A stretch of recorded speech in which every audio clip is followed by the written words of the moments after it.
let's just hop right into it. So, we're back. Another season. Looking forward to it. Stokes building. It is October here in Montana, so everybody's kind of getting hyped up. The weather's changing. The temps are dropping. So, looking like it could shape up to be a pretty good year. This year for the podcast, we have started video logging it along with the audio. So, I hope to have this up on YouTube, and then Spotify will have the audio version also. So look for that. Should be some more content coming, and yeah, looking forward to it. So I wanted to hop on with this podcast today and particularly talk about snowmobile builds, my personal builds, why why I'm doing the mods to them that I'm doing. To me, I feel like the ones that I pick, they kind of serve a purpose in things. Some of them are cosmetic, wraps and stuff, but performance parts, things like that. Get into the two sleds, and I guess to preface it, I have a 9R 146 and a Catalyst 858. So those are my two sleds, two different machines, and they will be two totally different builds. So yeah, with that, let's just get into the cat build. It is a 2025 Arctic Catalyst 858. And I rode this sled fully stock last year for probably about a month, clutching everything, just the original can, the big suitcase that comes on it, originally stock. I wanted to kind of see where the baseline for the snowmobile was. Not being an Arctic Cat guy, I didn't really know what to expect, how the thing was going to perform, how the chassis was going to handle. So I just initially wanted to get my opinion and baseline from a stock snowmobile. So I did that, rode it for about a month stock, and then I ended up doing some clutching. I did a Speedworks spring, primary spring, secondary spring, and then their weights. So that helped quite a bit. I felt like there was a lot of room in the clutching side of things to make that sled run a little bit better. So we did that. And then with it being a first year snowmobile, I tried to keep my warranty as much as possible. That differs depending on your dealer and how they approach that. But tried to keep it stock just because being a first year sled, I wasn't sure. You kind of see some people here and there. You always have, I guess you could call them a lemon sled or whatever it may be. The default's in there, losing a motor or whatever. So I figured keep the warranty, ride this one out, and then the next year, if you think that it performed, then you can start doing your mods, your add-ons, and all that. So here we are, a year later. The cat survived. It ran surprisingly well for a mostly stock machine, other than just some minor clutching. The 858 motor, it pulls nice. I do think there is a little room for improvement there. The pipe can kind of side of things. I think if a person was to do that, like any machine, it really wakes it up. So yeah. So with that, I will kind of get into what parts I currently have, and none of these are on yet, other than the handlebar setup. I guess I can't say that. I guess the handlebar was the second thing that I did for mod. It's something I do to all my sleds. I run Cheetah Factory Racing bars. I do it on all my snowmobiles. I'm about 5 foot 5 inches tall, so I like a narrower bar. I like really narrow bars. I know you can get a mountain strap for that, but a lot of people don't like those bars because they like a mountain bar. But me in particular, I've kind of learned throughout the years that I kind of how to ride without a mountain bar. I mean, don't get me wrong, there's a lot of instances that it would be really handy to have one, but in the end, it's not a lose or die situation for me. So, yeah, with that, we'll get into this. The parts that I have for this sled, we'll just start out with the handlebars. I run CFR bars. I run the particular Munster bend. I've been running that probably 4 seasons now. Been on, oh man, maybe 5 seasons, and it's been on at least four different sleds. So I really like that setup. I'm really comfortable with it. for me, it helps me kind of get a handle on the snowmobile, and I just really, it's something I'm going to do to every snowmobile. I really enjoy it. So there's that. And then with motor stuff, though, like I said, the 858, it runs really well. I just think, like with anything, there's a little bit of room for improvement. So with that, I would did some kind of research and stuff because I'm not really familiar. I'm not a familiar Articat guy. Polaris, I've been riding Polaris for a long time, so I kind of know the mods that I personally like for that, the ins and outs of that. And having Toby in my corner, I kind of bounce advice off of him, and he knows a lot. He's very knowledgeable. Being a bracer, he knows things that work and kind of don't work. So with the cat, I went for an SSI lightweight secondary clutch spider. So any rotating mass that you can do, you can lighten up. In my mind, that's a benefit. If you can, lighten that rotating mass package up, that's a good thing. So with that, it's just over 3/4 of a pound of weight savings, which is huge in my mind, especially for anything rotating. I also did the titanium hardware kit. It's the Adapt kit, and that includes, let's see, spider bolts, cover bolts, weight roller pins, the pin bolts. Let's see, it comes with another primary bolt, and I believe that's it. But with that and everything that includes in that, that's an additional. It's over a half a pound of weight savings, and that also rotating mass. So with that, hopefully we can get the most out of that 858 motor, utilize it, get that power, get it going. So yeah, and then I also did a lightweight recoil basket, and none of these parts are installed yet. I have the parts. I'm planning on doing a whole build series on this because I have at the end I got a little surprise for everyone on what we're doing to that. So it'll be really fun. But yeah, so also I guess I forgot I was looking at that. I did a couple other billet things and lightweights, and so we did the excuse me, the lightweight brake rotor. I see that on the 26's cat initially they did kind of the same thing, went with that area, but I did the brake rotor because there was kind of some issues with the stock brake rotor. I believe you could kind of put a little shim in there and take the play out of it, but it kind of had a little bit of play.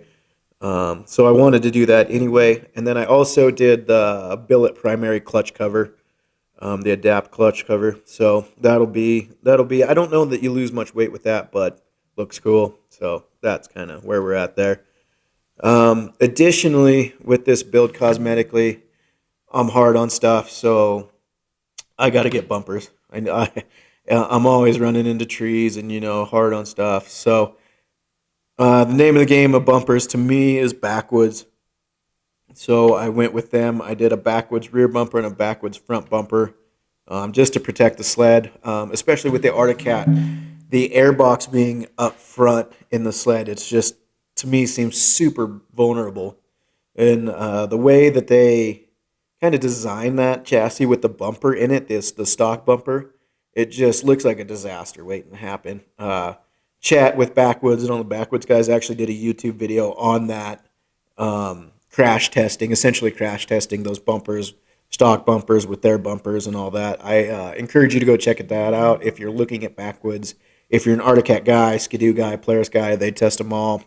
So that's kind of where I got my opinion on that. I really needed to do bumpers for that and what bumpers to go with. So I did that, and then with that, you have to do, well, you don't have to, but it's encouraged to do an X brace of any sort. Backwoods makes their own.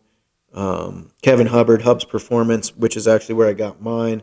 But it just braces everything together. You still retain your hood latching and all that, but with that brace, it just helps absorb and just take care of impact. So another really good thing to do. So with the skid, rear suspension, and all that, I have left my suspension stock. It came with the Fox floats. I'm not very familiar, have a lot of time with air suspension Fox floats. I've always been a coil-over guy, so that was kind of new. I kind of tinkered with it a little bit this year, kind of seeing what I liked and didn't like. So I'm still learning on that. I'm going to leave it stock again. I'm going to play around with that, just kind of give myself some time to kind of get more familiar with it and learn the ins and outs of that. It has the Alpha Rail on it. I rode that. all season. Uh, I guess to get into that a little bit, it was definitely different. I'm a twin rail guy coming from a Polaris. Just like anything monorail, it gets on edge super easy. I think like everybody, I'm kind of echoing everybody that is a twin rail guy that goes to a monorail. I found that Sled kind of wanted to not hold a side hill as good. It does very well, but it kind of the bottom end kind of wants to wash out just a little bit here and there, and I think that has a lot to do with the alpha rail. And it could be me just trying to get used to the system, to the sled and whatnot, just totally new. So I gave it a full season. I'm gonna give it another season, see what I like or if I don't like it, and things that can be changed. But I think in the end, I would like to try a twin rail setup on the Catalyst. I think that would be really really fit my personal riding style, and I would just like to know how it handled. So, and it might take care of that kind of back end washout. So, with that, I also did the backwoods Alpha Rail brace. Alpha braces are notorious for cracking, breaking, all that. And where we ride, a lot of the time we have rough trails in and out. So I just wanted to protect that as much as possible and just not risk ruining an alpha brace. So we did that also. So those are kind of the main motor mods that I'm doing to that sled for this upcoming winter. The thing that I wanted to hop on here and talk about that I'm super stoked about that is we were able to get a turbo kit from Speedworks, and it just showed up the other day. I got to give a shout out to my buddy Tyler Metcalf. He brought it all the way from Minnesota, so here, hopefully, in the next few days, we'll have another video log out. We're gonna film and kind of go through the installation on that. I've never installed any kind of cat turbo stuff. We've done a pile of Polaris stuff before the boost.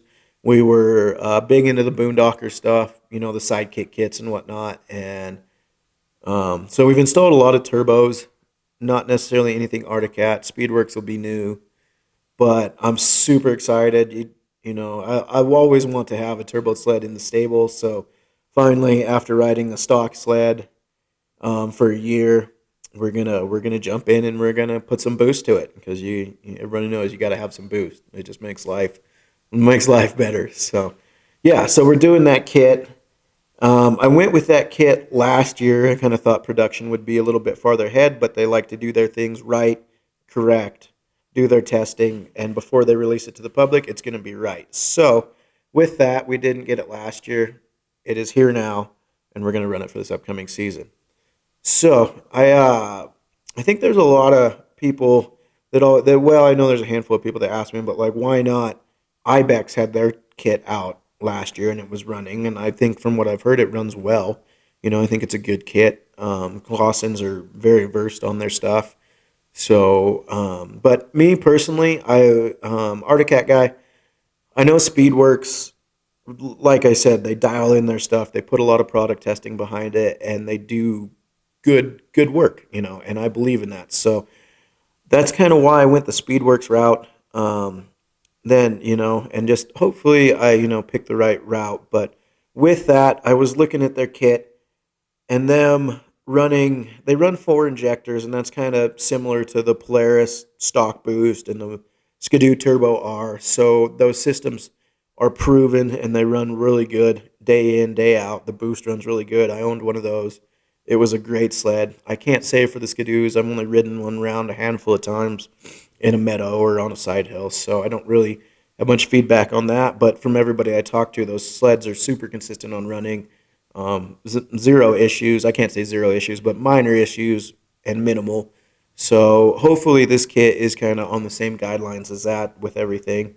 And then Speedworks also incorporated the TRS power flow valve.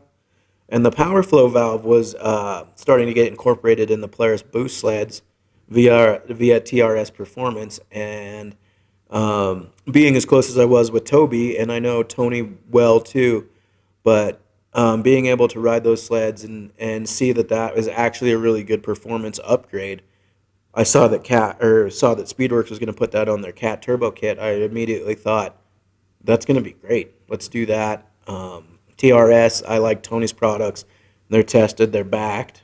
It's real performance. So doing that, I'm excited to try that for those things. The kit itself looks clean. It'll be interesting to see how it runs. So, yeah, that's where we're at with the Articat. Super stoked to be doing that.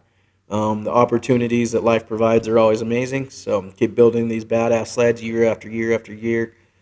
Man, it's a super blessed life. But I'm stoked to jump into a different side of things with the Articat. So, it'll be fun. All right. So I guess with that, I wanted to hop into the Polaris build then right after that, because that pretty much covers it on the cat. I guess other than that, I've got an Arctic FX wrap on the Arctic Cat. Turned out killer. I mean, Arctic FX kills it all the time. I mean, you can design your own stuff, and it's awesome. It's awesome. It's the way to go, in my opinion. I know there's a lot of companies people go to, but man, Arctic FX, they don't miss. So we did that, did the wrap. Yeah, and then just a Seco seat cover. So those are just cosmetic stuff, just to look cool. But we all know a wrap adds 10 horsepower, so there's that too. Oh, but that's it for the cat. That kind of covers everything. Moving on to my notes here. My second sled, as a lot of people know, it's a 9R Chaos 146. I rode that sled also stock for a full year, just to kind of get the same thing. I wanted to know how it ran, see where the parameters were, and to be honest, the 9R as a stock snowmobile is amazing. It is great. That thing is a fun beast that is just great everywhere. So I was not bummed to ride that stock for a season. It was great. It performed great. It never missed. I ran the first season with that, with the P22 clutch. I never had an issue. Probably just one of those people that's super lucky. I also had a 2022 Boost that I ran the P22 on, and I know everybody was having problems, and those P22s they have their issues, and we all know that. But with that particular setup, I never experienced any issues with the P22. So I just wanted to kind of say that. I know there's a lot of people that are super off of it. So with that, I did the 9R, did that.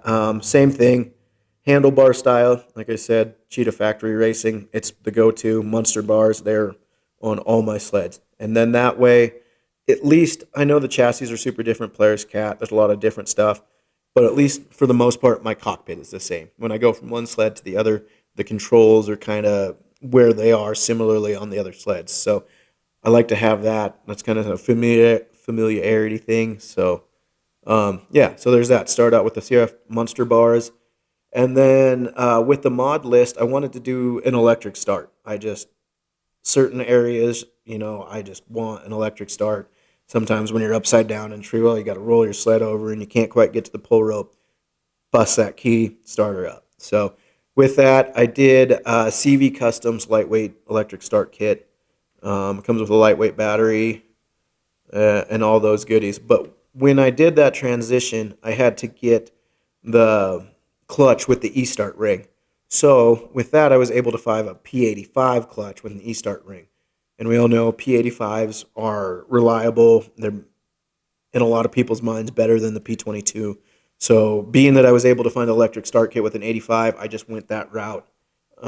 If I hadn't have been able to find an 85 with an E-start ring and just a 22, I probably would have just went with a P22. It's really not that big of a deal to me. But knowing that the P85 to me is a little bit superior, we went that route. So we have the P85 E-start ring, electric start. For motor stuff, we went with Starting Line products. Kind of the same reason I went for Speedworks with Articat. Starting Line, they're testing, they're proven. They do they do a lot of their testing in the mountains where we ride, so the products that they develop are suitable for the conditions that we ride. With that, I did the Starting Line products, the YST single pipe, which includes their new Y pipe. It is a different design, and then their single pipe, and then they have a can that goes along with their single pipe. So it's kind of the whole kit. The YST, I didn't see any dyno numbers on it particularly. I don't really know what we're putting out, but I did that with a stage three, basically a stage three kit, which is clutching, springs, helix, weights, and a head. I forgot to mention the head. It comes with a high compression head. So we did that. The head clutching, single pipe, Y pipe, and all that. And that seemed to. I ran that last year, and that seemed to really wake that 9R up. Even though I didn't really feel that it needed it, but it was a great addition. 146 single pipe, man, to the bar everywhere. Things just singing. It's not overly obnoxious loud. It's got a nice tune. It just kind of sings out there. Really been happy with that last year. Got to run it all year. I mean, didn't hiccup. I never had an issue. Never had a tuning issue. We did reflash it with SLP's tune that they recommended for it, and it seemed to never hiccup, never get a beat. It was a great setup. So I've really enjoyed that. I'm gonna run that setup again this year.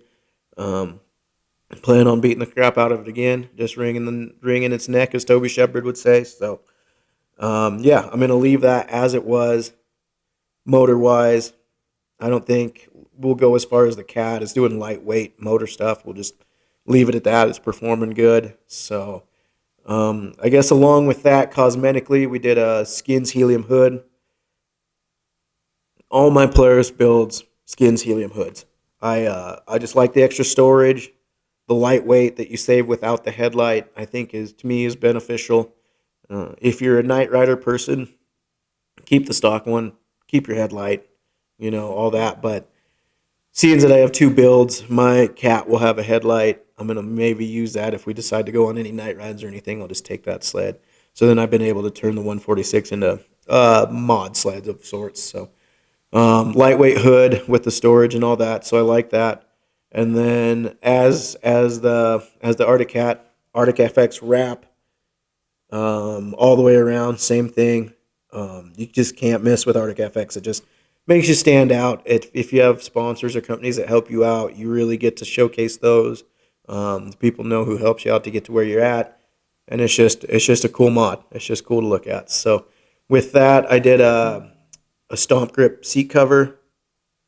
I believe I can't remember. I think I might be wrong on that. It's either a rocks or a stomp grip, but a gripper sided seat cover. Just a little bit more traction around your legs and stuff.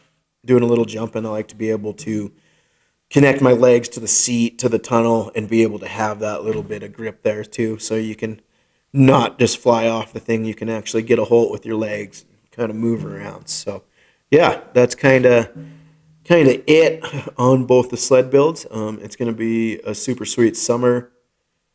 It's going to be a super sweet winter. It's good to have summer over, moving into the seasons. So yeah, I'm glad to hop on here and kind of share a little bit of that information. And then, like I said, stay tuned. We got that full catalyst build coming with all the lightweight parts and the turbo. So yeah, we're going to get this uploaded, and then hopefully shortly after that, we will have the full Catalyst Speedworks turbo build. So it will be wicked. I hope it performs. And with that, we'll see y'all in the snow. Peace.